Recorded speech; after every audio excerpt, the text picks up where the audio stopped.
Nakasali po ako sa mga motor show. Tapos, napakaganda na pong i-modify. Tapos, kung gagamitin naman po is napaka-comfortable. Napakatipid pa na ang gasolina. Napakabilis pa. No, napaka-okay pa. Yun, maraming salamat, Tej. And of course, Angela, of course we have our athlete turned actor and now he's into motovlogging. Siya ay isang proud Calambeno na Dr. Ken Prado na abot kamay na pangarap. Please welcome John Vic de Guzman. John Vic, you own naman ang Suzuki Bourbon Street X. Nakaikot ka na ba ng Kalamba riding it? Actually, hindi ko pa siya nagdadala ng Kalamba. Pero speaking of Suzuki Birdman, naikot ko siya sa Manila.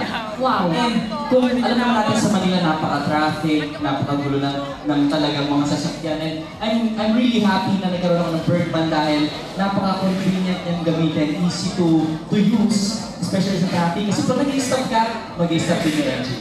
So talaga tipid siya sa gasolina. Yes. And of course, may mga kuha na itong riding ka ba? Pwede i-share sa akin kung doon? Actually, wala pa masyado, pero looking forward kasi parang last time nagamit ko yung Suzuki V-Strom 250 and talagang yung pagsabayan niya sa mga malalaking bikes.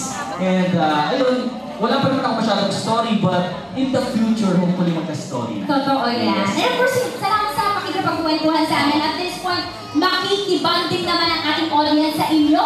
Yes. Diba? What a privilege. So kayo ay kukuha naman at this point na how many players pa mga kasama nila? We have 5 din, ma'am, no? 5. Okay,